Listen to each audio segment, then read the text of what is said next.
of my announcements is that today there is a health programs fair going on in the Great Valley Museum lobby. It goes until 6 p.m. So after this talk, go ahead and head over there to check out some different careers in health. And then I'm going to leave the floor to Vanessa so that you can learn all about our topic. All right. Good afternoon, everybody. My name is Vanessa Correa Roldán. As you can see there, it is a pleasure to be here in MJC. I hope after this talk you can walk out inspired and encouraged in tackling some of the most challenging situations that we are living worldwide. So a little bit of me in a nutshell. I was born and raised in the Peruvian Amazon. And since I was a child, I was took by my parents to rivers and lakes close home. And that is how I grew up a passion for aquatic ecosystems.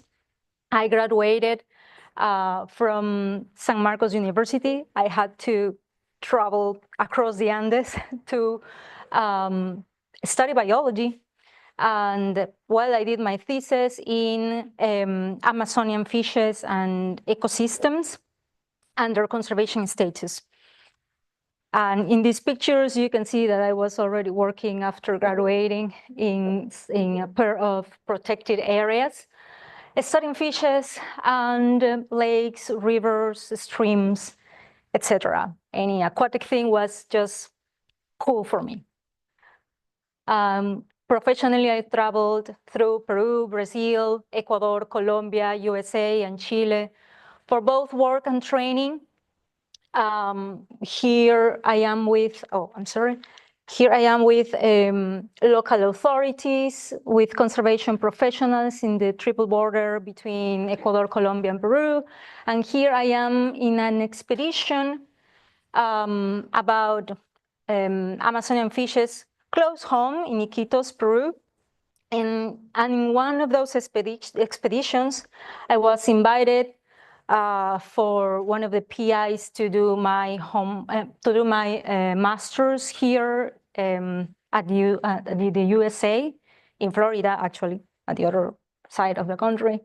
And after that, I did international global work. I'm there again in another part, in another border, with conservation professionals, here after a workshop in Chile, and here facilitating a meeting with global stakeholders for the Global River Protection Coalition. So what are we going to see today? Today, we're going to talk about what is an NGO, types and roles of NGOs, mission and objectives, challenges faced by NGOs, successful stories, and the future of NGOs. So what is an NGO? An NGO stands for non-governmental organizations. It's a term used to describe a non-profit organization that operates independently of any government.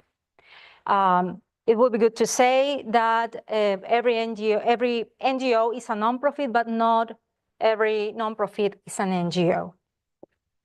They are typically driven by a mission, and they can receive donations from the government, other organizations, other non-profits or charities, and from the private sector. So NGOs can be classified in multiple categories, but the most known ones are by scale, orientation, and activities. Scale is just the geographic impact that they have or how they work.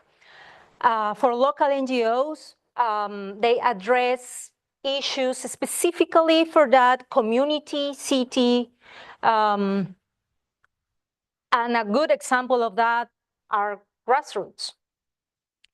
As for national NGOs, we have organizations that are focused in specific problems of a nation. Good examples of that would be the American Red Cross, Oxfam in the UK, and CARE USA. Then we have regional NGOs, and that refers to several organizations from certain geographic part of the world, like a biome. For example, the Amazon Waters Alliance that get together organizations from several countries in the Amazon basin, or the Southern Asian Nations Foundation, or ASENA from for Southeast Asia, or the European Environmental Bureau. And the global scale, they operate, globally, internationally, addressing global issues like Amnesty International. Also, Greenpeace is a good example, and the Global River Protection Coalition too. Then we have orientation, and this categorization just means how involved are the recipients. For charities, the beneficiaries only receive the immediate aid, for example, when there is occurring conflict or a natural disaster or an epidemic. For service, they have a bit more of the involvement from the population. They can be, NGOs can be working on health, education, and even family planning. As for participation, that is like a self-service that they are doing. They can be involved in the implementation of a project or a program. That is like for grassroots is a good example for this kind of NGOs. And empowerment means that the NGO gives the tools to the recipients for them to change their own context. And the next category is activities. We have operational, campaigning, and advocacy. Operational is more the logistic work that they do, not only for the service that they are delivering, but also for the internal operations that they are conducting. Campaigning is when they work in a vocal way, when they focus in an issue, a goal, or even a candidate. And advocacy is when an NGO is trying to train or are giving services for certain population to get more vocal in their necessities and their goals. Well, their missions can be these ones: humanitarian, environmental. They can focus on health and education, and we will see these ones in next slides. The role of NGOs in addressing global challenges can be more easily seen when we focus on the triple planetary crisis. The triple planetary crisis refers to the interconnected and escalating scenarios facing the world. That name, triple planetary crisis, refers to the intertwined, simultaneous, and mutually reinforcing nature of these crises. For example, pollution can contribute to climate change and biodiversity loss, while climate change can contribute to biodiversity decline only, right? They are just interconnected in their impact. So they can cause conflict and forced migration, for example, and the key role that NGOs have here is through humanitarian assistance, that is giving aid, urgent aid to populations in conflict, epidemics, natural disasters mainly. They also can give advocacy and protection, making sure governments, and international organizations uphold human rights standards. And peace building through a community-based dialogue, reconciliation, and community work. The triple planetary crisis can also cause food risk. And NGOs play an important role here through emergency relief. Given those things, food, water, clothes, transportation, and even psychological support to people that are being displaced from conflict zones. Sustainable agriculture, that is training or teaching better practices to farmers so they can have harvests for long terms, not only giving them food directly like in an emergency relief. And then they also, NGOs are also involved in nutrition programs, that is having programs that try to tackle malnutrition and also promoting healthier diets, especially for vulnerable populations like pregnant women, children, and seniors. Water risk is another issue caused by the triple planetary crisis, and NGOs can help build infrastructure development, and that is wells, boreholes, and sanitary infrastructure, actually. They can also have involvement in education and awareness, that is developing workshops for water conservation and resources management. And of course, they have disaster response that they try not to fulfill only for the moment that they need. There is a hidden role of the NGOs, and that is cross-sectoral collaboration. They do it through integrated approaches, that is not only seeing a common objective, but also seeing the whole diverse fund of objectives that each of the organizations bring to the table. So they can perhaps have an activity that will tackle several issues. They conduct collaboration with government agencies, private sector, and other groups, and that is where stakeholder management have a place. And they also develop community empowerment. Mission and objectives. They can address social issues and gaps, very important in these times. They can promote sustainable development, and that is referring to the United Nations Sustainable Development Goals. They are 17. And what they want to do is to end poverty, fight inequality and injustice, and tackle climate change. All those combined here in several ways.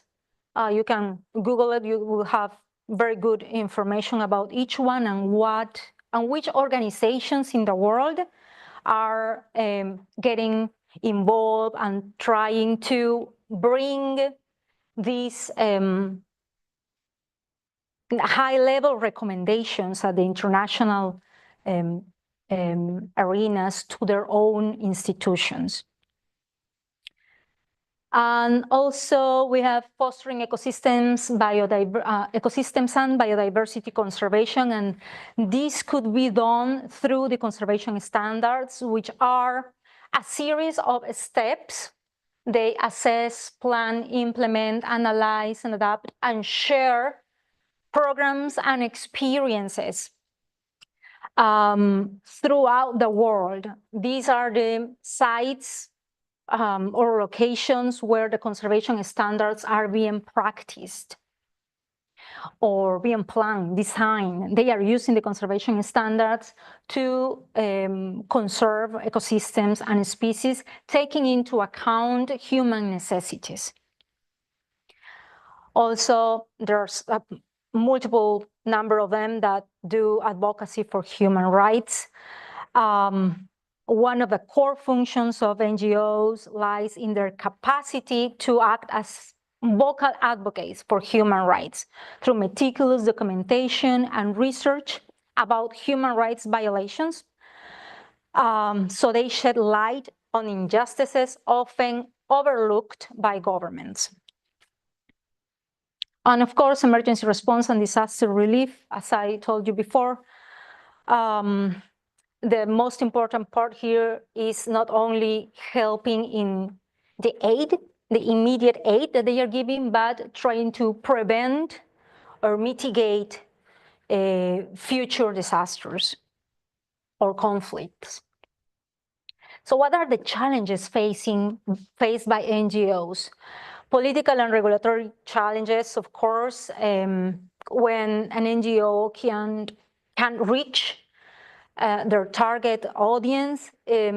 One of the reasons is because they are in a country with political restrictions.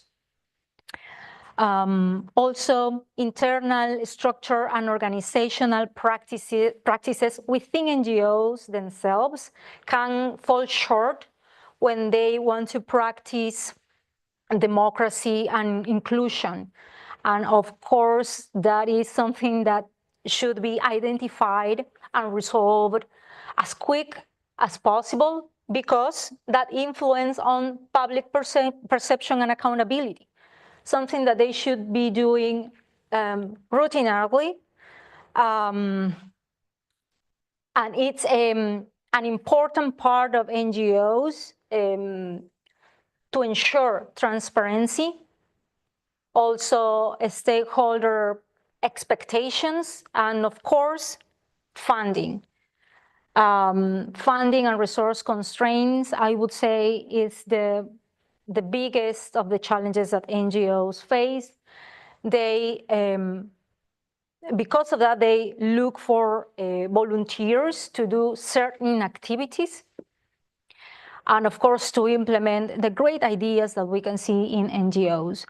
I would say experimentation is something, the experimentation principle is something that NGOs can fulfill if they have good funding. You know, something can work, something can't, and they can decide after that to go on with their program or not.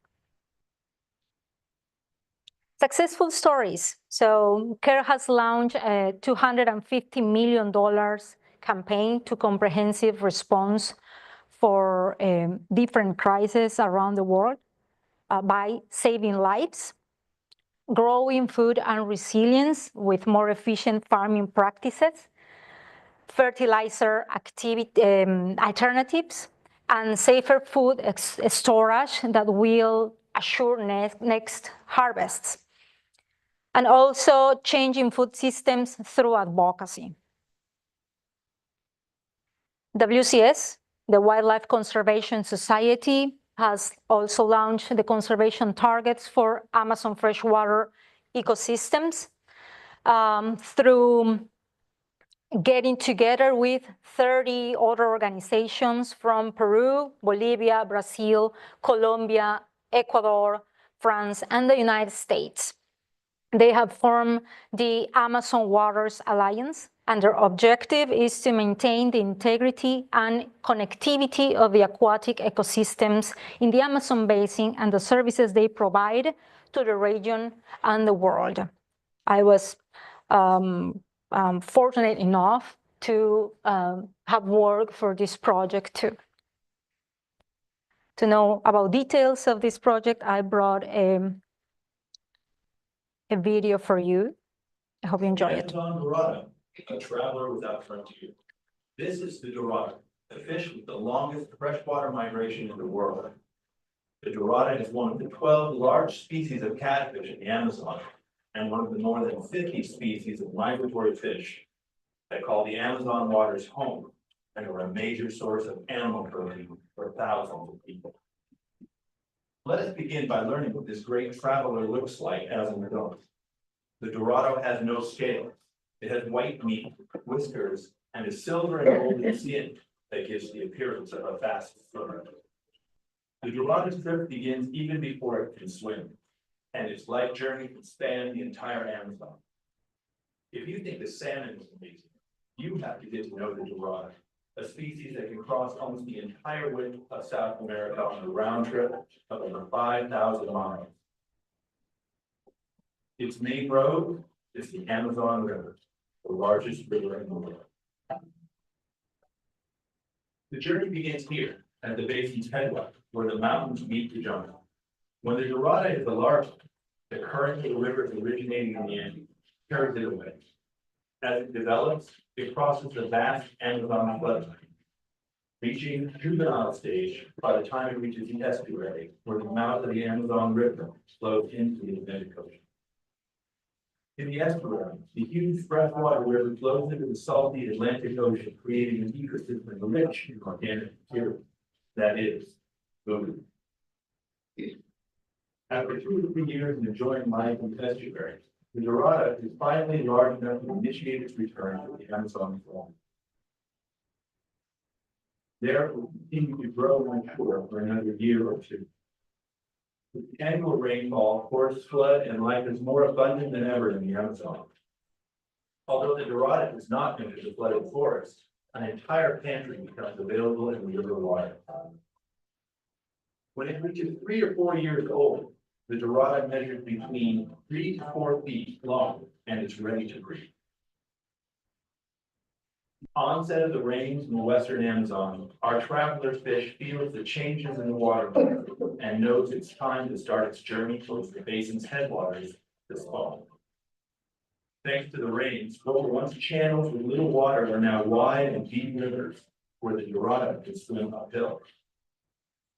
Thus, swimming upstream, our traveler finally arrives at its destination to breathe for the fourth time and start the cycle again, repeating the same route as that of its parents. For the Dorado, in this long journey, the Amazon is one single basin, connected from the Andes to the Atlantic. The Dorado is a traveler without frontiers. Its life depends on its ability to cross from one end of the Amazon to the other, and on the connections between ecosystems remaining always open. Currently, the Dorado faces the dangers of poorly planned infrastructure works, the advance of the agricultural frontier, gold mining in rivers, and overfishing. The danger is not just for the Dorado, but also for many other migratory fish that are an important part of the economy and food supply of women, men, and children on the Amazon, who have embedded these fish as part of their culture. This is how the Dorado, our traveler fish, becomes an example of hundreds of species that survive in an interconnected system in one and only Amazon basin.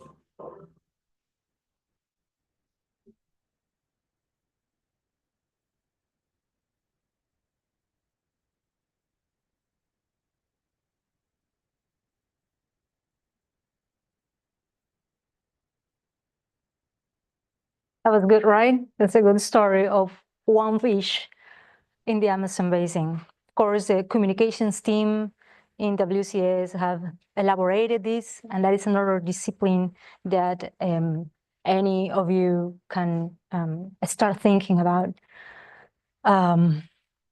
when it comes to NGOs. Another great example and an inspiring one is Médecins Sans Frontières, or Doctors Without Borders. They have been instrumental in providing medical aid in conflict zones. Their commitment to impartiality and independence is very strong and allows them to reach communities in need with life-saving medical aid. They continue to be a beacon of hope for those facing healthcare challenges in some of the most challenging environments in the world. And then we have Pratham, that means first in Sanskrit. And since 1999, they have provided education to children in Mumbai slums. And is now one of the most successful and largest NGOs in India, and they are expanding to the world. I have some numbers for you about Pratham. I think this is awesome, and you can see it in this video.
That was millions of people, right?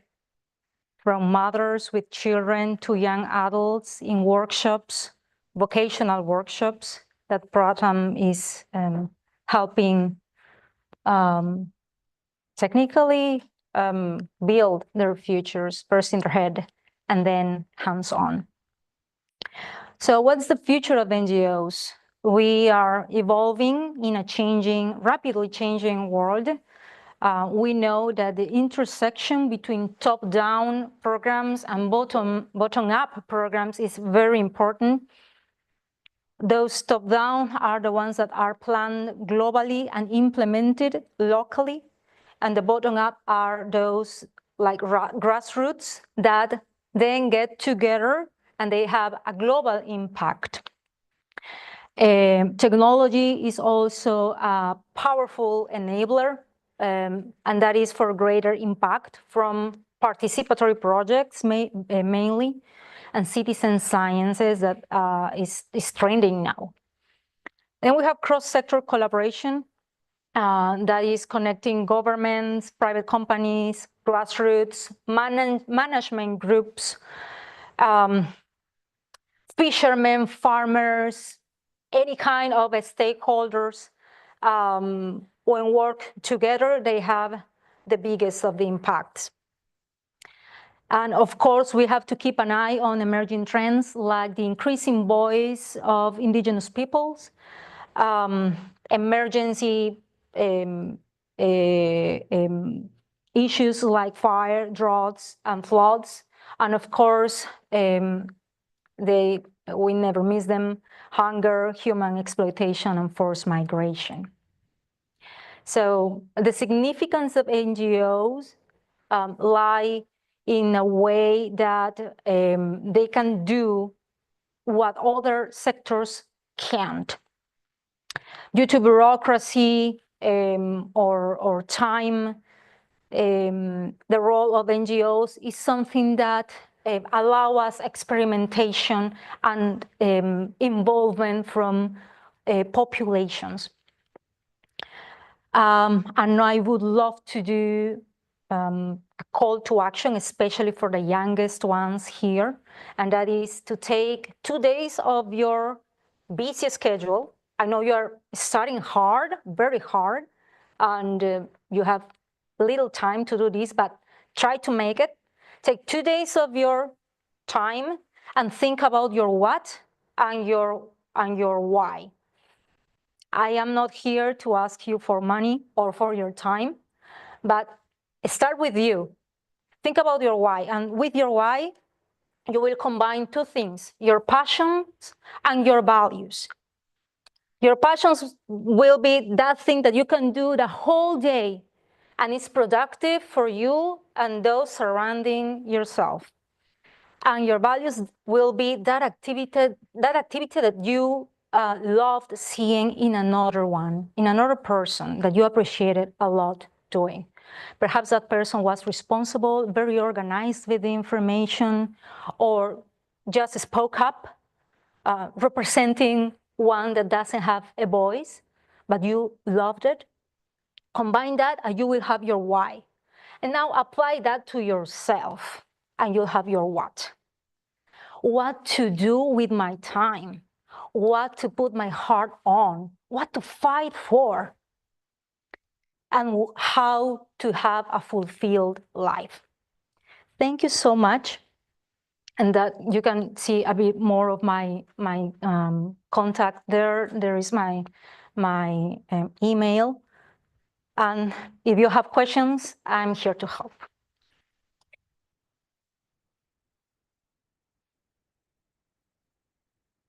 Yes. I have a couple of questions. One is,